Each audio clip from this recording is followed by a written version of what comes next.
আসসালামু আলাইকুম এভরিওয়ান। আজ আপনাদের সাথে শেয়ার করব ভীষণ মজাদার সুইস রোল পিঠা। আমরা সুইস রোল কেক তো অনেক খেয়েছি, এভাবে এই শীতে একবার এই সুইস রোল ভাপা পিঠাটা তৈরি করে দেখতে পারেন। খেতে ভীষণ মজার হয়। খুব সহজভাবে অল্প কিছু উপকরণ দিয়ে মজাদার এই পিঠাটা তৈরি করেছি। আশা করছি আপনাদের অনেক অনেক ভালো লাগবে। পিঠা তৈরির জন্য প্রথমে পিঠার পুরটা রেডি করে নেব। এজন্য চুলায় একটা প্যানে দিয়ে দিচ্ছি 1 টেবিল চামচ পরিমাণ সুজি। সুজিটাকে খুব ভালোভাবে ভেজে নিচ্ছি। আপনারা চাইলে এখানে সুজির পরিবর্তে চালের গুঁড়াটাও দিতে পারেন। সুজিটা যখন খুব ভালোভাবে ভাজা হয়ে আসবে তখন এখানে দিয়ে দিচ্ছি 1 কাপের থেকে একটু বেশি পরিমাণ, প্রায় 1.5 কাপ পরিমাণ কোরানো নারিকেল। এখানে দিয়ে দিচ্ছি 1 কাপ পরিমাণ লিকুইড দুধ। দুধটা দিয়ে একটু নাড়াচাড়া করে মিশিয়ে এর মধ্যে দিয়ে দিচ্ছি 1/2 কাপের মতো খেজুরের গুড়। গুড়টা দেওয়া হয়ে গেলে এখানে দিয়ে দিচ্ছি আরও 2 টেবিল চামচ পরিমাণ চিনি। মিষ্টিটা আপনারা আপনাদের পছন্দ মতো অ্যাডজাস্ট করে নেবেন। আমি এখানে গুড় চিনি দুটোই দিয়েছি, আপনারা চাইলে পুরোটা গুড় দিয়েও তৈরি করে নিতে পারেন। দিয়ে দিচ্ছি 2টা এলাচ আর 2টো টুকরো দারুচিনি। তারপর খুব ভালোভাবে নেড়েচেড়ে মিশিয়ে নিচ্ছি। চুলার জালটা মিডিয়ামে রেখে কিছুক্ষণ নাড়াচাড়া করে এ পর্যায়ে আমি এর মধ্যে আরও কিছু উপকরণ অ্যাড করব। আমি এখানে নিয়েছি 2 টেবিল চামচ পরিমাণ বাদাম। আমি এখানে কাঠবাদাম আর কাজু বাদামটা একেবারে কুচি করে কেটে নিয়েছি।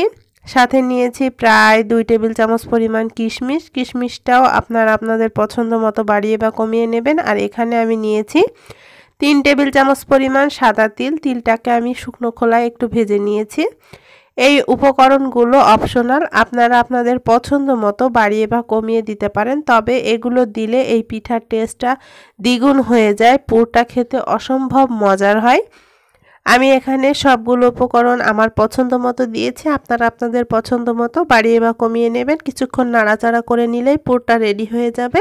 এবারে এটাকে চুলা থেকে নামিয়ে নিচ্ছি। এবার পিঠার ডো তৈরির জন্য চুলায় একটা পাত্রে দিয়ে দিচ্ছি 1.5 কাপ পরিমাণ পানি, 1/2 চা চামচ পরিমাণ লবণ। পানিটা ফুটে আসলে এবারে এর মধ্যে দিয়ে দিচ্ছি মেজারমেন্ট কাপের 1.5 কাপ পরিমাণ শুকনা চালের গুঁড়া। সাথে দিয়ে দিচ্ছি 2 টেবিল চামচ পরিমাণ ময়দা। ময়দাটা দিলে পিঠাটা একটু সফট হয়, আপনারা চাইলে বাদ দিতে পারেন। খুব ভালোভাবে নাড়াচাড়া করে মিশিয়ে নিলে কাইটা রেডি হয়ে যাবে। তারপর চুলা বন্ধ করে ঢাকনা দিয়ে ঢেকে এটাকে আমি 10 মিনিটের জন্য রেখে দিচ্ছি। 10 মিনিট পর এটা যখন হালকা ঠান্ডা হয়ে এসেছে তখন খুব ভালোভাবে এটাকে মথে নিয়েছি। আমি এখানে বাজার থেকে কেনা শুকনা চালের গুঁড়া নিয়েছি, আপনারা চাইলে ভেজা চালের গুঁড়া দিয়েও এটা তৈরি করতে পারেন। খুব ভালো করে এটাকে মথে নিতে হবে। যত ভালোভাবে মথা হবে পিঠাটাও তত ভালো হবে। খুব ভালো করে এটাকে আমি মথে নিয়েছি। এই তো এটা মথা হয়ে আসলে আমি এবারে এটা থেকে কিছুটা লেচি কেটে নিচ্ছি। তারপর একটা বড় সাইজের রুটি তৈরি করে নেব। রুটিটা খুব বেশি পাতলা করে বেলা যাবে না, একটু মোটা করে রুটিটা বেলে নিতে হবে। আমি খুব ভালো করে বড় সাইজের একটা রুটি বানিয়ে নিয়েছি। এই তো আমি আপনাদেরকে দেখিয়ে দিয়েছি যে রুটিটা কেমন মোটা করছি। একটু মোটা করে এটা বেলে নিতে হবে। রুটিটা বেলা হয়ে গেলে আমি 4 সাইডটা সমান স্কোয়ার শেপ করে কেটে নিচ্ছি। এই তো 4 সাইডের অংশগুলো কেটে এটাকে 4 কোণা শেপ করে নিচ্ছি। এবারে ওপর থেকে পুর দিয়ে খুব ভালোভাবে পুরোটা ছড়িয়ে দিচ্ছি।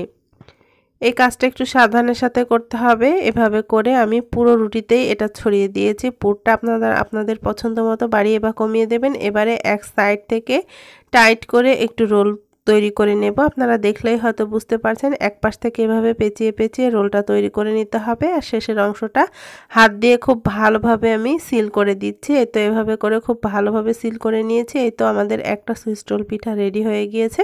এভাবে আমি বাকিগুলো করে নেব। এই তো আমি এটা স্টিম করার জন্য একটা স্ট্রেনার নিয়েছি, আর স্ট্রেনারটা আগে থেকে একটু তেল ব্রাশ করে নিয়েছিলাম। তারপর এটাকে আমি ভাপ দিয়ে নেব প্রায় 20 মিনিটের মতো। ঢাকনা দিয়ে ঢেকে এটাকে আমি 20 থেকে 25 মিনিটের মতো খুব ভালোভাবে ভাপিয়ে নেব। এতে চুলা থেকে নামিয়ে এটাকে আমি খুব ভালোভাবে ঠান্ডা করে নিয়েছি অফ ক্যামেরায়। এবার আমি আপনাদেরকে কেটে দেখাচ্ছি যে পিঠাটা কতটা পারফেক্ট হয়েছে। এই তো আমি পিঠাটা কেটে দেখাচ্ছি, দেখুন দর্শক এটা কতটা সুন্দর হয়েছে। ভেতরটাও খুব ভালোভাবে সেদ্ধ হয়ে গিয়েছে। আপনারা কোনোভাবে গরম অবস্থায় পিঠাটা কাটতে যাবেন না, তাহলে পিঠাটা ভেঙে যেতে পারে। এই তো প্রিয় দর্শক, ভীষণ মজাদার সুইস রোল পিঠা পুরোপুরি রেডি। দেখতে যেমন লোভনীয় হয়েছে, খেতেও অসম্ভব মজার। আপনারা একবার হলেও বাসায় এই পিঠাটা ট্রাই করে দেখতে পারেন। বাসার ছোট থেকে বড় সবাই অনেক বেশি পছন্দ করবে। সবাই ভালো থাকবেন, সুস্থ থাকবেন। আগামীতে আবারও আপনাদের সাথে দেখা হবে নতুন কোনো রেসিপি নিয়ে। সে পর্যন্ত সবাইকে আল্লাহ হাফেজ।